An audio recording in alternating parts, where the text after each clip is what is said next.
ఒక proper answer రావాలంటే నేను వాళ్ళకి ఏం డౌట్ ఉందో ఆ బిల్డింగ్ ఫోటోనో లేదంటే వాళ్ళకి డౌట్ ఉన్న ఫోటోనో ఒక చిన్న వీడియోనో తెప్పించుకుంటాను, ప్లాన్ తెప్పించుకుంటాను, లొకేషన్ తెప్పించుకుంటాను, అది స్టడీ చేస్తాను, వాళ్ళ అనుమానం ఏంటో తెలుసుకుంటాను, దాని తర్వాత ఇవన్నీ చూసి ఏది సరైనదని ఆలోచన చేసి అప్పుడు వాళ్ళకి సమాధానం ఇస్తాను నేను.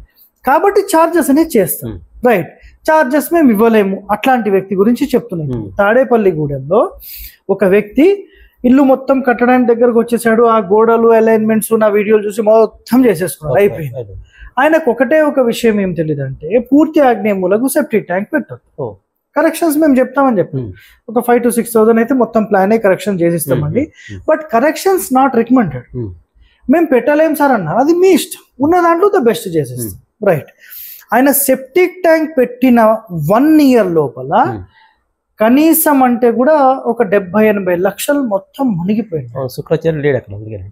శుక్రాచార్యుని స్థానం ఆగ్నేయం, వాళ్ళ ఆవిడకు కంప్లీట్ ప్రాబ్లం వచ్చేసేసి ఆయన హాస్పిటల్ చుట్టూ తిరగడంతో 70 లక్షలు పోతే ఆఖరికి ఆమె బతకడానికి కూడా గ్యారంటీ లేకుండా అయిపోయింది ఆ ఒక్క సెప్టిక్ ట్యాంక్.